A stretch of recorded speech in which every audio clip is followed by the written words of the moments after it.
우리 다음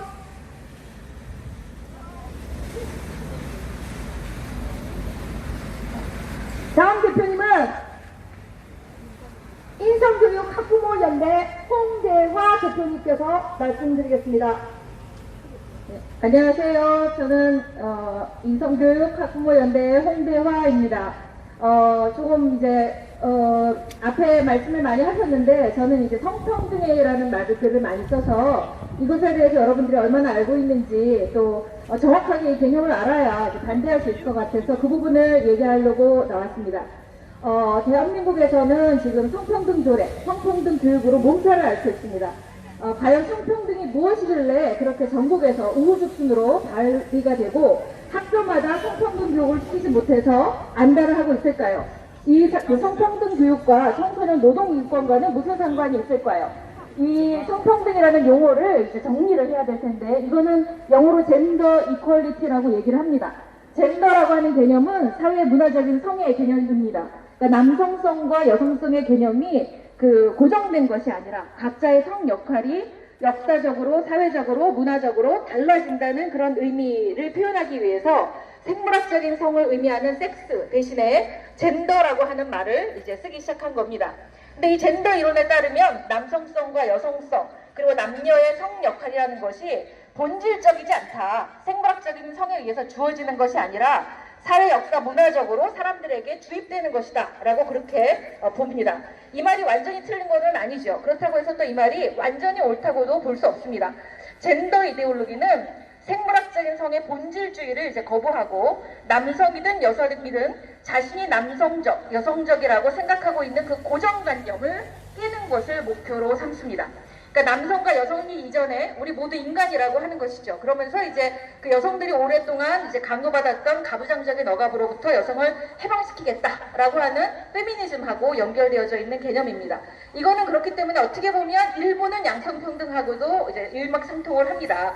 그렇지만 이제 순기능만 있는 것이 아닙니다. 급진적인 젠더 이퀄리티, 성평등의 이 주장은 결국은 이제 극단적인 페미니즘으로 나갈 수밖에 없습니다. 이 극단적인 페미니즘은 여성 동성애주의, 레스비니어니즘으로 나갈 수밖에 없고 여성의 여성으로서의 고유한 특징, 남성의 남성으로서의 고유한 특징을 거절하고 부인하는 그런 방향으로 나갈 수밖에 없게 됩니다. 그러니까 남성들은 무조건 가부장제의 수호자, 그러므로 여성의 적으로 변화가 되고 남성을 둘러싸고 있는 모든 가족관계는 족쇄로 인식되면서 남성과의 원만한 관계 맺기 자체를 굉장히 의문스럽게 하는, 거기에 대해서 굉장히 퀘스천을 품어라라고 끊임없이 이제 부추기는 그런 교육이라고 볼 수가 있습니다. 이것이 이제 젠더 이퀄리티, 그 성평등이 갖고 있는 개념의 맹점이라고 볼 수 있습니다. 그러니까 여성의 순결 개념도 이전에도 이거를 이제 강제된 개념입니다. 남성들이 자신들의 이기심을 위해서 여성을 억압하기 위한 하나의 방편으로 삼았다라고 해서 여성들로 하여금 당신들도 성적인 주체가 있으므로 마음껏 성적인 어떻게 보면 권리를 주장할 수 있다, 이렇게 나가게 되는 것이죠. 그러니까 당연히 이러한 움직임은 자유분방한 성관계, 그 다음에 낙태의 합리화, 이혼의 합리화, 성적인 자기 결정권, 이런 것을 주장하게 되겠고, 그러다 보니까 이제 청소년들에게도 이제 성적인 권리를 주장하게 만들고, 이것이 이제 아이들의 한참 호기심이 많은 나이의 아이들에게 이제 그 성에 일찍 노출되도록 만드는 그런 방향으로 나가지 않을 수 없습니다. 결국 일찍 성에 노출된 학생들은 불행한 삶을 살 수밖에 없지요. 그저 학교 공부도 제대로 하지 못하고 대학도 가지 못하고, 그러니까 헤리티지 재단 같은 경우에는 3배 정도가 불행하게 살 수 있다라고 얘기를 하는데, 이런 이제 이데올로기로 아이들의 삶을 망치고 있다라고 볼 수 있는 겁니다. 그리고 또 여성을 언제나 약자, 피해자라고 이제 간주를 합니다. 남성을 강자, 억압자, 가해자로만 인식하기 때문에 남성 혐오를 부추깁니다. 한국에 지금 남성 혐오가 팽배해 있죠. 그리고 또 남혐은 또 반대적으로 여혐을 부추기게 됩니다. 한국 사회에서 그렇기 때문에 젊은이들이 결혼을 안 하려고 합니다. 서로 혐오의 대상이니까요. 그래서 인간에 대한 어떻게 보면 굉장히 도식적인 이해입니다. 그러니까 우리가 본질적으로 가지고 있는 그런 성의 개념을 해체함으로써 상대의 성에 대해서 굉장히 부정하고 왜곡하고 또 질시하고 또 서로 간의 그 권력 관계로 그렇게 파악하게 만드는 그런 것이 됩니다. 그러니까 어떻게 보면 인류가 이제껏까지 존속해 올 수 있었던 것은 가정이 있었기 때문이고 서로 간에 고유한 그 남자로서의 그런 어떤 특징, 여성으로서의 특징을 발휘를 해서 서로 돕고 이제 베풀고 이런 배려하는 가운데서 가정을 통해서 인류가 존속해 왔고 그것이 삶의 근원이라고 볼 수 있다면 그런 삶의 양식 자체를 왜곡하고 파괴하고 있는 것이 이 젠더 이데올로기라고 볼 수 있는 것입니다. 그 모든 심리학자들이 뭐 이론과 방법이 다 다르지만 공통적으로 주장하는 건 뭐냐면 가정이 행복해야 엄마 아버지의 관계가 행복하고 아이와의 관계가 행복해야 아이가 건강하다라고 볼 수 있는데 이 젠더 이데올로기에 따르면 가정이 해체가 되고 이혼이 많아지고 낙태가 많아지고 이러다 보면 당연히 불행한 아이들이 많아질 수밖에 없고 상처받은 아이들이 많을 수밖에 없고 그 상처받은 많은 아이들이 자라나면 사회를 이루게 되고 사회가 불안해질 수밖에 없게 됩니다.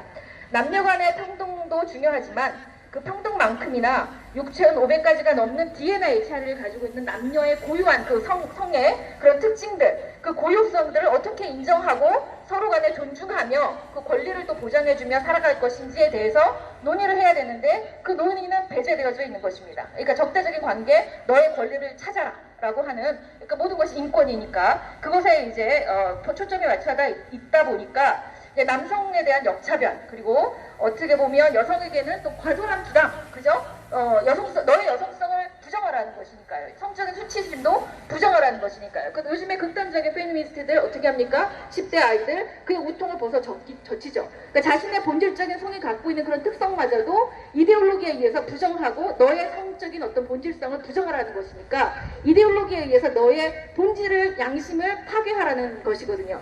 그러니까 어떻게 보면 이데올로기라고 하는 것 자체가 인간이 만들어 놓은 것이지 않습니까? 인간이 만들어 놓은 어떤 사상이고 논리적인 귀결이기 때문에 그 안에 한계가 많은데 그 한계가 많은 인간적인 이론과 논리에 따라서 너의 삶을 만들어라, 재단해라 라고 하는 것이기 때문에 그 대표적인 예는 마르크스주의죠. 그 마르크스주의를 실험했다가 그게 실패했지 않습니까? 공산주의가 실패했지 않습니까? 젠더 이데올로기도 그거랑 마찬가지의 선상에 있다고 보시면 되는 겁니다. 그리고 이 젠더 이데올로기 안에는 꼭 공산주의적인 노선이 있습니다. 공산주의 노선은 제가 이제 강의를 하게 됐는데 죄송합니다. 그러니까 공산주의 노선은 무엇이냐면 마르크스가 공산당 선언에서 얘기를 했어요. 가정은 부르주아의 기본이다. 모든 가정은 부르주아적인 가정이기 때문에 가부장제의 핵심이다. 부르주아 사회를 파괴하기 위해서는 가정을 파괴해야 된다. 그래야지만 가정을 국가가 대체해야지만 그것이 이제 프롤레타리아 혁명을 이룰 수 있는 하나의 방법이다라고 이론을 제시를 했습니다. 그것하고 이 젠더 이데올로기가 연결되어진 것입니다. 그러니까 지금 노동인권을 주장하는 그런 세력에서는 이런 마르크스주의적인 그런 어떤 세계관과 젠더 이데올로기가 결합되어져서 아이들에게 그 이데올로기로 사회를 해체하고 부르주아 사회를 해체하고 노동자들의 사회를 만들자. 노동자들의 그런 어떻게 보면 세상을 국가를 만들자라고 하는 그런 방향으로 나가고 있는 것이거든요.